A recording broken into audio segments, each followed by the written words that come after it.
you. Yeah, you look nice too.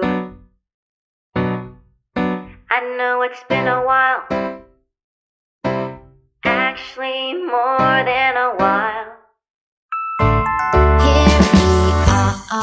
안녕하세요. 배우자 외도 당당하게 말한다. 역풍 담당. 예쁘길라 칙칙. 상담계 예초기 네. 묻지는 안 됩니다. 예초기요. 예초기 뭐예요? 추석이 다가오니까 네. 다들 성묘 가가지고 그렇죠.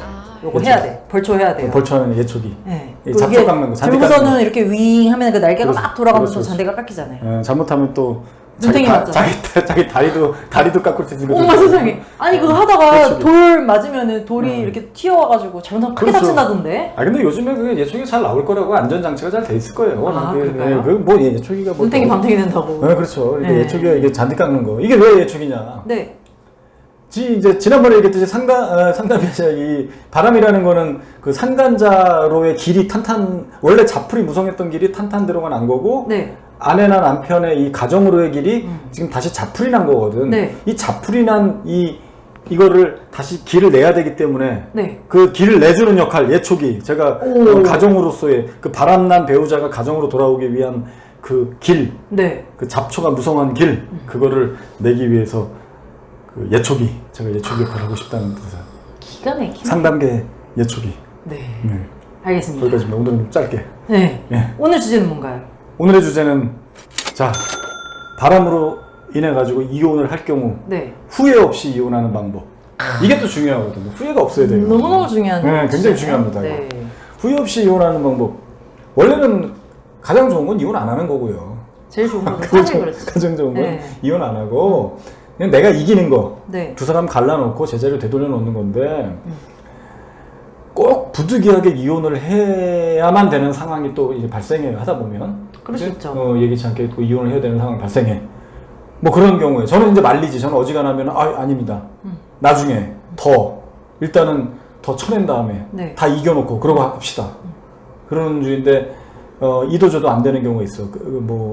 그거. 네. 그러니까 어찌됐든 뭐 이혼으로밖에 귀결될 수 없는 그런 상황. 그런 상황에서 일단 두 가지 전제 조건이 필요하죠. 네. 꼭 두 가지 전제 조건이 나한테 유리하게 되어야지만이 이혼을 하시라. 그쵸. 네, 이런 얘기입니다. 그래서 첫 번째는 뭐냐면 일단 유리한 조건으로 이혼을 하라. 유리한 조건. 유리한 조건. 이 조건은 두 가지야. 심플해요. 조건은 딱 두 가지. 첫 번째 돈. 두 번째 애들 문제. 애들. 이 두 가지 그치. 문제를 내가 유리하게 끌고 왔을 때 이혼을 해도 그나마 좀 괜찮다. 네. 네, 일단 첫 번째 이혼의 조건에는 돈, 양육권, 뭐 애들 문제 이런 거 이런 걸 유리하게 해야 된다. 두 번째는 뭐냐면 이혼을 하고 나서 마음이 편해야 된다. 후유증이 없어야 된다. 후유증이 없을 때. 네. 왜냐면 이게 마음이 불편하고 편한 게 굉장히 중요한 거예요. 이게 맞아요. 왜냐면 돈은 없어도 살아. 어떻게? 돈은 없어도 뭐 가난해도 뭐가 되든지 살아요. 또 가난하면서도 또 소소한 행복을 느끼면서 살기도 하고 뭐 심지어 뭐 저기 산에 가서 뭐 자연인데도 살아요. 그럼요. 사라져. 돈이 있고 없고는 생명이 왔다 갔다 하진 않아. 적어도 좀 삶의 불편함. 남들보다 좀 약간 좀 더 비굴한 모습을 보일 수도 있고 네네. 아쉬운 소리 할 수 있고 좀 내가 누리는 걸 못 누리는 거. 그리고 우리 뭐 내가 만약에 돈 없는 가장이라 그러면 애들한테 좀 미안한 거. 네. 뭐 이런 건 있지만 뭐 목숨이 왔다 갔다 하지는 않는데 마음이 편하고 불편하고 마음이 고통스럽고 이 지옥 같은 거는 목숨이 왔다 갔다 하는 거라고. 그죠. 왜냐면 이게 굉장히 중요한 거예요. 이 마음은 진짜 그 사람이 이게 삶의 의미를 좌지우지하는 거기 때문에 그래서 마음이 고통스럽고 지옥 같고 이런 경우는 아무리 돈이 많아도 네. 마음이 편치 않으면 그지. 자살을 하는 거예요. 그래서 그래서 재벌이세들. 모모가의 막내딸 누구? 그냥 얘기해도 되잖아. 샘숭의 삼성의 막내딸이 있었어요? 삼성 이소연, 있어요. 장녀가 이부진. 있어요. 그거 있잖아요. 왜 미국에서 유학하다가 잘 모르겠어. 많이 자살해, 많이 삼성 자살. 아닌가? 하여간 삼성도 그렇고 저기 현대도 현대가의 정몽원, 뭐 괜찮아. 이런 건 다 뭐 아니, 공인인데 뭐 다 네. 노출된 건데 뭐 그거. 투신하셨잖아요. 투신하시고. 그래서 그런 거 보면은 사람들이 생각하기에 내가 돈 그럼. 저만큼 있으면은 그럼. 그냥 일이고 뭐고 그냥 안 그래. 그냥 다 팽개치고라도 그냥 네. 떡떡거리고 살 텐데 안 왜 저러고 그렇죠. 살아? 왜 저렇게 자살까지 안 이렇게 그렇더라고요. 이렇게 하는데 그게 아닌가 봐요. 이게 가장 행복한 지점이 뭐냐면 한 2, 300 받다가 월급 2, 300 받다가 7, 800 받을 때가 가장 행복합니다. 1,000만 원 넘어가서 1,000만 원, 네. 1,500 받는데 3,000만 원 받는 거 의미 없어요. 그러니까 그런 게 있다더라고요. 진짜 이게 그게 통상으로 있을 때만 한계 효용 체감의 법칙 약간 이런 게 있다고요. 예. 급여가 많이 올라간다고 무조건 그치. 행복하지가 않아. 어느 순간부터는 정체가 돼. 행복은. 다만 불편함만 없을 뿐이야. 좀 더 자유로운 거지. 왜냐면 돈을 자유롭게 쓰니까 내가 평소에 갖고 싶. 근데 갖고 싶은 것도 내가 좀 어느 정도 좀 이렇게 싼 어떻게 표현해야 되나? 하여튼 좀 저렴한 싸구려. 무슨 싸구려 옷을 좀 사다가 그나마 메이커 옷을 처음 구입했을 때 요때가 가장 행복해. 만족이 크죠. 근데 이제 메이커 굉장히 유명한 거 하다가 이제 브랜드가 좀 이제 계속 옷을 사. 이제 메이커를 네. 뛰어넘는 게 이제 브랜드지. 메이커 다음이 이제 브랜드 옷을 처음에 굉장히 행복하지. 막 뻐기고 싶고. 근데 하나 둘 세 개 늘어나. 그 다음부터 행복이 또 그냥 그렇죠. 정체. 그러다 이제 명품. 그게 명품 브랜드 명품 쪽에 막 입성했을 때가 가장 행복한 거예요. 그런 사람들이 제일 뻐기고 다니고 제일 자랑하고. 자동차도 소나타 탔다가 그랜저. 딱 탈 때가 가장 행복하다고. 그랜저에서 제네시스 바꾸는 거 별로 안 행복합니다. 소나타에서 그럴까요? 그랜저가 가장 행복해. 약간 그 아랫단이. 그러니까 중급에서 상급으로 올라갈 때 가장 행복하고 상급에서 최상급으로 올라갈 때 행복하지 않아. 그 다음에 외제차 타가지고 뭐 벤츠 타다가 무슨 벤틀리 타고 네. 전혀 의미가 없다는 얘기예요. 갑자기 또 그 말이 생각나네요. 의사들이 돈 되게 많이 벌잖아요. 월 1,000만 원, 2,000만 원 그럼. 버는 사람이 많잖아요. 그런 말이 있잖아요. 그래서 자식 새끼 의사 만들어봐야 며느리만 좋다. 뭐 그런 얘기도 있지. 왜냐면 이게 자기가 돈 1,000만 원, 2,000만 원 받아봐야 별로 행복하지가 않은 거야. 그렇지. 의사 입장에서 행복하지. 그리고 뭐 다 이제 생활비로 다 나가는 거고. 그거를 쓰는 사람이 좋고 그럼요. 이건 별로 안 어울리는데. 그건 안 어울리고. 별로 안 어울리는데 내가 써도 마찬가지예요. 그죠. 내가 사업을 해서 시간이 펑펑 남아들어서 막 놀아. 너무 놀아. 돈도 많어. 막 진짜 막 여자도 만나고 뭐 바람 피는 것도 마찬가지예요. 바람 피는 것도 똑같아요. 여자가 없다가 가장 행복한 건 이거지. 이제 군대에 있다가 처음으로 민간인가 어떻게 휴가 나갔는데 미팅에서 딱 여대생 이제 군대에서 제대했는데 옆에 학교의 그 여대생과 미팅에서 딱 사귀게 됐어. 이때가 제일 행복하지.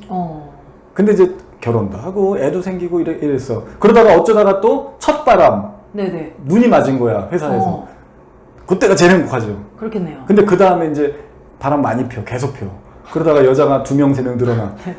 2명까지는 좀 새롭기도 하고 설렐까요? 2명까지는 설렐까요? 3명 4명부터는 똑같습니다. 그때부터는 행복이 정체된다는 얘기예요. 그래서 한계 효용 체감의 법칙처럼 행복 체감의 법칙이라는 거지. 그러니까 재산이 어느 정도 이상 되면 아무 의미가 없다. 마음 편한 게 장땡이다. 그래서 진정한 재력가나 진정한 바람둥이도 마찬가지고 너무 많은 걸 취하려고 하지 않아요. 적당히 갖고 나머지를 킵해두고 이렇게 사회 환원한다든지 뭐 빨리 뭐 털어버린다든지 이렇게 한단 말이에요. 아니면은 그걸 가지고 자꾸 뭐 뭘 사들이고 물건 사들이고 자꾸 여행 다니고 뭐 더 좋은 걸 계속 추구하다 보면 한도 끝도 없고 행복하지도 않고 그러다가 하는 게 이제 마약 이런 데 손댄단 말이에요. 그러다가 마약 재벌 2세 3세들이 그리고 연예인들 중에 이제 고소득 들어가면은 신정환 같은 경우도 신정환도 무명 시절에 룰라 했던 시절까지는 그런 거 생각도 안 했어. 근데 어느 순간 예능에 나오면서 예능에 아주 재밌게 했다고 막 탁재훈이랑 같이도 하고 막 굉장히 근데 스포트라이트 받으면서 CF도 찍고 돈 왕창 벌기 시작하면서 그때부터 얘가 이제 삶의 의미가 없어진 거죠. 재미가 없어진 거. 그러다가 도박에 빠진 거란 얘기예요. 그러다가 무슨 댕결 걸렸다고 씌워놔가지고 완전 퇴출돼가지고. 그럼 어디가 있어요? 지금 그냥 어디 가 있겠죠. 그건 뭐 우리가 알 바는 아니고. 그런 면에 있어서는 참 탁재훈이 대단해요. 탁재훈이 되게 까불까불하면서 TV에 나와가지고 사람들은 다 사고 뭉치라고 생각하는데 은근히 오래가고 가늘고 길게 그렇죠. 가고 김구라 같은 스타일이지. 옆에서 그냥 욕을 툭툭 터주는데 또 웃기고 욕은 좀 먹으면서도 지금 나이랑 50 그렇지, 됐어요. 그렇지. 그러니까. 아직도 젊어 보이더라고요. 요즘 미우새에 나오던데. 68년생입니다. 68년생. 아니 미우새에 나오는데 돌싱 그 컨셉으로 나오는데 재밌더라고요. 재밌어. 그러니까 얘기가 좀 샜는데 이혼 후에 마음이 편해진다. 네. 그러니까 재산을 많이 받았어. 아주 많이 받았어. 무슨 남편이 무슨 성형외과 원장이고 뭐 워낙 남편 집안이 대대손손 돈이 많아가지고 위자료 엄청 뭐 한 수십억 심지어 뭐 100억대 이렇게 받아도 똑같다 행복감은. 그건 진짜 돈의 의미가 없어요. 간디님이 많이 또 보셨잖아요. 많이 우리가 봤지.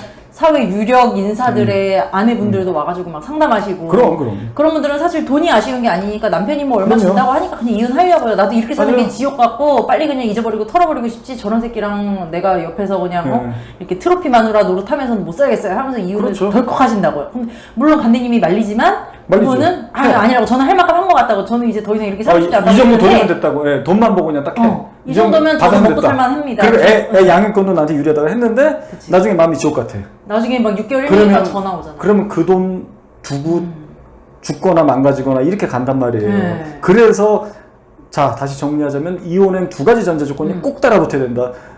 이혼의 조건을 유리하게 해라. 네네. 돈과 양육비 이거 굉장히 양육권 요거 두 개 굉장히 중요하다.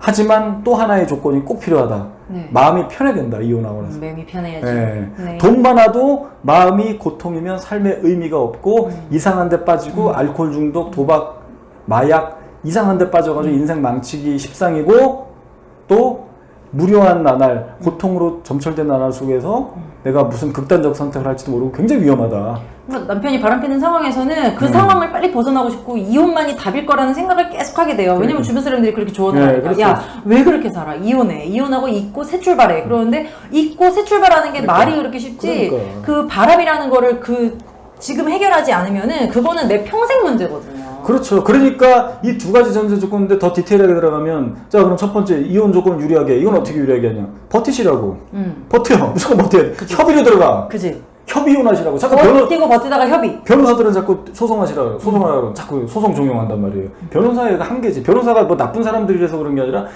그 직업이 원래 소송을 해야 되는 직업이니까. 그러니까요. 그래서 소송을 해야지 먹고 사는 직업이니까. 근데 그분들이 논리도 되게 얼마나 웃긴지 알아요? 이제 상담하다 보면은 아내분들이 논리가 변호사가 없지, 이거 사람들은. 지금 소송해야 위자료 많이 받을 수 있다고 한다네요? 이래요. 그러면 위자료 얼마인지 아세요? 뭐 한 1억 받는 줄 아세요? 1,000만 원, 2천만 원이야. 그래봤자 그래, 그러니까. 더 받아봐야 1, 200이에요. 1, 200 더 그러니까. 받으려고 내가 미쳤다고 이혼 소송해가지고 그렇게 그러니까. 협의로 하면은 1억, 2억 더 받을 수도 있는데. 그러니까 협의로 가야 되는데 이제 변호사는 그냥 소송 걸어가지고 빨리 저기 해가지고 그냥 해가지고 그냥 위자료 받으시고 재산 분할해서 이혼하십시오 이렇게 하는 게 어쩔 수 없는 직업의 한계니까 그런데 그쵸. 그러니까 이제 그런 건 이제 변호사한테 잡는 걸 건 아니고 변호사는 이제 어떤 내가 결심했을 때 소송할 거냐 말 거냐 이걸 치밀하게 결심했을 때고 그 결심의 가장 큰 그 저기는 우리 네. 이 방송 또는 저와의 상담 이런 거 가지고 판단하는 게 좋죠. 저는 왜냐하면 저는 소송이냐 아니냐가 중요한 게 아니라 네. 어떤 게 가장 아내나 또는 바람난 배우자를 둔 아내나 남편이 이익이 되느냐. 저 네. 이것만 보면서 가기 때문에. 맞습니다. 그래서 협의로 가시라고. 협의로 하는 거는 버티는 거예요. 버텨.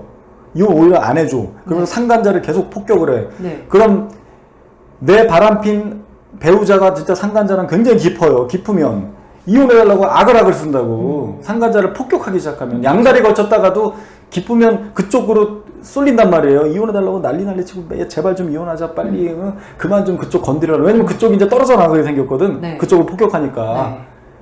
그러면 근데 유책배열에서 이혼 못해. 그쪽은 이혼 소송 못 걸잖아. 이혼 소송을 걸어도 기각시켜요. 그러면 이거죠. 야 웃기지 마. 이혼 안 해. 이제부터 시작이야. 걔는 이제 가만 안 둬. 이러면서 계속 맹폭격할 것처럼 하면 야 그러지 말고 제발 어떻게 하면 이혼해 줄래. 이런 소리가 나오면 그때 가서 딜을 하든지. 그래 그러면 재산 이렇게 나누고 양육권 이렇게 이거 아니면 죽어도 안 해줘. 이러면 해줄 확률이 크단 말이에요. 네네. 또는 이런 경우가 있지. 좀 애매한 경우에 상대도 그래 알았어 나 이혼 안 할게 이러는 거야. 그러면서 가정으로 돌아온 거야 진짜로. 가정으로 돌아오면은 우리가 하는 방송의 어떤 목적은 달성한 거예요. 우리는 가정 회복이니까 상간자 쳐내고 일단 가정으로 돌아오면 여지를 봐서 회복기를 가지면 되는데 근데 아내나 남편 입장에서 그 배우자가 너무 꼴 보기 싫은 거야. 이 인간이 이제 왔는데 나는 죽어도 이혼하고 싶은 거야. 그런 사람이 많네. 다 정리해가지고 이제 바짝 엎드리면서 잘못했어. 내가 이제 잘할게 했는데 내가 너무 싫어. 이럴 때는 어떻게 이혼하냐? 네. 이럴 때 이렇게 하시면 되지. 어떻게? 야, 둘 중에 하나 골라. 첫 번째, 나 이거 소송 건다. 너 이혼 안 해주면 소송 걸면 나 무슨 일 벌어진다 얘기해줄게. 소송 거는 순간 이 증거 자료, 이 추잡스러운 이 불륜 증거 자료 들고 너 회사, 우리 친정 시댁 아직 얘기 안 했습니다. 우리 친정 시댁, 그리고 너 지인들 A, B, C, D, 그리고 향후에 내가 이거 해가지고 1년 동안 우리 개싸움하고 그리고 판결문 나와? 너 불륜 사실 낱낱이 기록된 판결문 내가 지고 있다가 네가 나중에 어떤 여자 만나 결혼해? 나 그 소식 들리면 그 여자한테 바로 알린다. 그쪽 가족들 다 뿌린다 내가. 너 평생 동안 불륜으로 이혼 당했다는 이 판결문 내가 지고선 네 앞길 고비고비 다 막을 테니까 한번 해봐. 그렇게 해서 이혼 당할래? 아니면 요 조건으로 이혼할래? 재산 이렇게.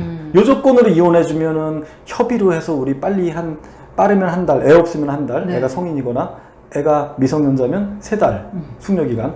우리 3달, 우리 서로 지저분한 꼴 안 보고 한 달 내지는 3달이면 끝나고. 그리고 내가 대신에 이 증거 다 없애줄게. 네. 명예롭게 이혼. 그냥 내가 나중에 성격 차이로 내가 위장해줄게. 너 명예롭게 새 출발하고 너 어디 가서 큰 소리 쳐. 네. 그냥 내 탓해. 괜찮아. 내가 문제 있다고 얘기해. 내가 나중에 누가 나한테 크로스 체크 들어오면 내가 그렇게 얘기해줄게. 그래. 네. 저한테 문제 있었어요. 이렇게 해줄게. 둘 중에 골라요. 뭐 할 거야? 이렇게 하면 된다는 얘기예요. 그래도 둘러붙으면 어떡하지? 그래도 둘러보면 소송 거는 거지 뭐. 소송 거는 거예요.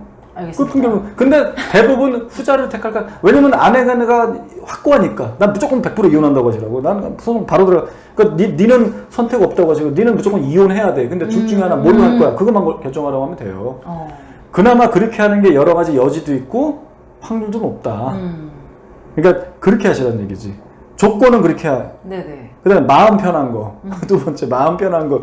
마음 편한 거는 이게 또 두 가지가 있다고. 마음 편하게 이혼하는 거. 네. 첫 번째, 마음이 편하려면 네. 상간자 아주 개박살 내고 이혼해. 무조건 박살이에요. 무조건 상간녀 응징을 하고 이혼을 하냐, 응징 안 하고 그냥 놔둔 채 이혼하냐는 천지 차이지. 천지 차이라고. 네. 굉장히 고통스럽다고. 나중에 제가 이제 분명히 이혼하지 말라, 덜컥 이혼하지 말라고 했는데 하신 분들이 있어. 제 말을 안 듣고. 아니래. 나는 됐대. 나는 다. 아니, 그러면 둘이 저기 붙을 텐데요. 그러면, 붙든지 말든지 다 필요 없습니다. 붙었으면 좋겠어요. 제발, 나한테 제발, 나한테 늘러붙지 박살 내면 나한테 들러붙을 텐데, 싫어요. 나 있어요. 이꼴 조건 안 보고 나 그냥 할래요. 그치. 후회하실 텐데요. 네, 맞아요. 후회하실 텐데요. 그럼, 됐어요. 후회는 무슨 후회예요. 알겠습니다. 그럼 그렇게 하십시오. 그런 분 치고 6개월 안에 연락 안 온 분 없습니다. 지난 10년 동안. 다 연락해. 네. 내가 분명히 하지 말라. 너무 고통스러워요. 근데 그 고통의 레파토리 중에 가장 절대 다수를 차지하는 게 뭐냐면 상간자 그만두고 그냥 놔둔 채 뭐 소송이라도 했어야 되는데 그걸 그냥 둔 채 그냥 이혼한 게 너무 원통화되는 거예요. 내가 그냥 낯짝 한번 못 쳐다보고 그리고 이제 머리채 한번 못 잡아보고 내가 이혼했다. 이제 와서 어떻게 반 죽여놓고 싶다고 막 그런 얘기를 많이 한다는 얘기예요. 그러니까 상간자 이제 와서 뭘 해 이혼했는데 무슨 권리가 있다고. 그러니까. 있을 때 응징하는 거야. 있을 때. 그렇죠. 조강지처 자리에 있을 때 있을 때 내가 응징하는 본처로서의 권리를 그럼. 가지고 있을 때 그 지위를 이용해가지고 가서 머리채를 그렇지, 잡고 그렇지. 무릎을 꿇리고 정강이를 그러니까. 차주고 하면은 그 그러니까. 경찰서 가잖아요. 뭐 폭행. 제 손에 똥 그러니까. 묻히기 싫어요. 무슨 폭행 그렇죠. 이런 거 아니에요? 그럼 그년이 고소해서 저도 다칠 텐데요. 막 이런 걸 겁내하시는데 아니 그러니까. 어느 조강지처가 상간녀 머리채 한번 안 잡고 끝내는 경우가 있어요. 이거는 미국에서도 그래. 그 예전에 뭐죠? 위기의 주부들 같은데 봐봐요. 그렇죠. 그러네. 외국년들이 더 한다고. 이거 총 쏘고 그래. 그냥 피스톨이야. 땡겨 그냥. 네. 땡기면 끝나. 그럼. 네, 그래서 미국은 쿨합니다. 그냥 땡겨버려. 네, 그러니까 진짜 돌로 쳐 죽일 년을 왜 그냥 두고 예전에 무슨 폭행 무서워가지고 그런 뭐 드라마인가 무슨 영화 있었다고 그 내 남편과 그 불륜녀 상간녀를 총으로 쏴 죽이고 둘 다요? 그 총을 집문 딱 없앤 다음에 그 남편 손에다가 딱 쥐어주고 완전 범죄 딱 둘이 그냥 싸우다가 총부림한 것처럼 이렇게 총부림 이렇게 해줬는데 총부림. 칼부림이 아니라 총부림 그런 것도 있다고. 자 그래서 네, 상간자 후회 없이 치는 게 일단 마음 편하는데 굉장히 도움이 된다. 맞습니다. 두 번째는 배우자에 대한 미련이 없어야 돼. 없는 상태에서 이혼해야 돼. 미련, 바닥을 봐야 돼. 네. 얘는 내가 이혼하고 나서 요만큼의 미련이 남으면 그게 또 지옥 같아요. 그래서 이혼하고 나서 미련이 남는 경우 있어. 그래서 버티시라는 얘기야. 덜컥 이혼하지 말고 더 상간자도 치고 더 막 남편이랑 또 딜도 하고 막 이렇게 치고 저렇게 치고 막 하는 과정 속에서 남편의 정말 바닥을 봐야 쓰레기다. 바닥을 봐야 돼. 그래서 정말 이 정도까지 나오는 건 정말 이건 도저히 내가 할 만큼 다 했다. 그치. 그게 와요. 그거란 얘기예요. 그게 이혼할 때가 그러니까. 되면은 제가 이제 이렇게 해가지고 잘해가지고 이혼하고서는 아무 후유증 없이 사는 인간 중에 한 명인데 곧 그 처음에는 이게 막 미련이 있고 그러니까. 이상성욕도 있으니까는 막 이 남자가 더 커 보이고 막 붙잡고 싶고 그렇죠. 이런 게 있어요. 그렇죠. 그러다가 이제 그 과정을 겪는 거지. 상간녀 박살도 내고 박살냈더니 이 새끼가 와서 지랄하는 것도 막 겪으면서 눈물도 또 흘리고 막 또 시부모랑 또 이런 게 있으면서 또 막 할 만큼 다 했죠. 온갖 감정의 소용돌이에 막 휘말리는 거야. 막. 회사에서 둘 다 잘리게 만들고. 네, 애들도 막 불쌍해 죽겠고 별 감정을 다 겪고 하다 보니까는 이게 마음에서 어느 순간 직장인은 두 가지 다 얻은 거죠. 그렇게 마음 편하게 응징할 거 다 응징하고 회사도 잘리게 만들고 회사 개망신도 주고 두 명 다 아장내고 또 남편의 바닥도 다 보고 네. 그리고 재산도 굉장히 뭐 다 받고 내가 다 가졌고 집 그대로 다 받고 애들도 내가 잘 키우고 양육비도 만만치 않게 그렇죠. 저기 남들만큼 받고 그렇지. 그래서 제가 해피한 이혼을 한 건데 그러니까 그나마 그러니까 마음이 좀 네. 덜한 거라고. 지금 만약에 어디 뭐 재산도 못 받아가지고 지금도 전세 살면서 저기 그 전세도 뭐 자기 명의로 해준다 그랬다며. 네.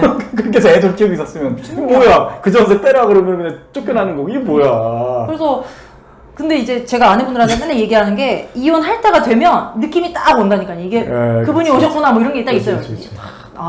이혼을 하는구나 그렇죠, 하면서 그렇죠. 요 꽉 쥐고 있던 손바닥이 탁 펴지는 그렇죠. 그런 느낌? 그렇죠. 그런 게 있어요. 그렇죠. 그때 이제 미련이 좀 그때 되면 진짜 해도 돼. 그렇죠. 근데 막 이게 막 오락가락 할 때. 네, 오락가락 내가 이렇게 할까 저렇게 할까 이 새끼 내가 죽일까 살릴까 할 때 이 새끼 죽일까 살릴까 할 때 이혼할 때가 아닌 거예요. 그렇죠. 할 때 아니지. 그냥 아이 씨발 그러든지 말든지 할 때가 할 때라고. 할 것 같아. 그렇죠. 네. 약간 현자가 오신 그런. 현타가 딱 와요. 현자가 오신 시간 같은 네. 건 딱 이 마음이 딱 내려놔지면서 그때 하는 게 괜찮아요. 그래서 이 두 가지 멘트를 제가 자주 하는데 그걸 늘 명심하시라고요. 첫 번째 멘트는 뭐냐면 일단 지금 불난 상황이다. 불부터 끄고 이 불탄 집을 고쳐 살 건지 그지. 이 집터를 두고 떠날 건지는 불 끄고 생각합시다. 그러니까 바람부터 잡고 그 다음에 이혼할 건지 말 건지 나중에 네. 이 사람 하는 태도 보고 바닥도 더 보고 그리고 유리하게 내가 더 버팀으로써 또 유리하게 조건도 유리하게 해보고 네. 무엇보다도 상간자를 끊임없이 응징해가지고 내가 나중에 이혼할 때 하더라도 후련할 만큼 응징을 해놓고 상관녀에게 미안할 마음이 들 때까지 박살을 내셔야 돼요. 그렇죠. 미안할 마음 들 때까지. 진짜 상관녀인데 내가 이렇게 내가 좀 너무했나 너무 싶을 정도로 해야 이게 그렇지. 마음이 후련한 거지. 그래. 네, 아직도 내가 그녀를 쫓아가서 죽이고 싶고 그러면 그래. 가요 계속 가 그렇지. 계속 죽여. 안 된다. 네. 그래서 이제 그런 얘기랑 또 두 번째 멘트는 자 이혼할 때 하시더라도 내가 보통 이런 좀 많이 하지 이혼 좋습니다. 하지만 이혼할 때 하더라도 다 이겨놓고 그러니까 이혼하지 말자는 얘기가 아닙니다. 이혼할 때 하더라도 다 이겨놓고 내가 원할 때 원하는 방식으로 하시라. 요거거든요. 요 두 개 네. 이겁니다. 이거 우리 붓글씨로 써가지고 옆풍당당에 붙여놔야 돼요. 그렇지. 그래서 이거 다 이어놓고 캘라그라피로 하면 안 되나? 캘리그래피인가? 네. 캘리그래피가 요즘 뜨더라고. 궁서체. 네, 궁서체. 형님 진지하다. 궁서체로 다 이겨놓고 이혼하자. 그러니까. 아니 저기 그 전현무가 네. 갑자기 약간 과일 버전인데 전현무가 그 굉장히 방송 사고를 많이 내잖아. 이렇게 너무 까불잖아. 전현무 아나운서 네네네네. MC. 그래서 전현무가 그렇게 징계를 많이 먹는데 그 맨날 그 국장한테 깨지고 어디 깨지고 징계은혜 맨날 열린대요. 많이 그래요? 열렸대. 네. 근데 자기는 늘 빠져나간대. 그 반성문 양식이 있더라고. 방선문이요? 요 A라는 걸로 지적당할 때는 요양식. 그래서 채도 다 있어. 국장 이상급 되시는 분한테 이런 방송 뭐 사고 관련해서 할 때는 네. 궁서체, 폰트 4 이게 다 있더라고. 이게 다 있어. 네네. 그리고 뭐 어떤 건 신명도체 이게 다 반성문 양식이 있더라고. 네네. 그 사람한테. 그러니까 자문 구해보세요. 혹시 뭐 심할 소스를 있다든지 이 방송을 저도 여러 번 봤죠. 전현무 네. 검색해서 반성문 이거 하면 그 방송에 그거 나올 겁니다. 네, 알겠습니다. 자 그리고 자 돌발 질문. 이 바람핀 새끼들이 가만 보면은 지 애한테 관심도 없어. 애한테 관심도 없고 지 바람 펴가지고 신나는 동안 나한테 생활비도 안 줬고 애들 생일이고 졸업식이고 입학식이고 아무것도 안 왔어요. 누가 봐도 이 새끼는 그냥 개차반 개새끼야. 지 새끼도 못 알아보는 개새끼인데 꼭 이혼할 때 되면은 이 새끼들이 양육권을 주장해. 양육권을 주장하고 어떤 경우는 그래 양육권 내가 너한테 줄게. 근데 친권은 나한테 주는 거다? 막 이지랄 하는 말이에요. 그런 경우에 아내분들이 미치는 거예요. 이 새끼가 애 키울 생각도 없으면서 양육권을 주장하고 지금 이 새끼 왜 이런 걸까요? 이렇게 한단 말이죠. 자 그건 이제 두 가지죠. 자, 첫 번째는 뭐냐면 그 사람이 평소에 내색은 안 하지만 속정은 있는 거지 애에 대한. 아이 조카라 그래요. 아니 그런 게 있는 사람이 있을 때니까. 조카라 그래. 속정이 있는 거 있어. 이제 욕하지 말고.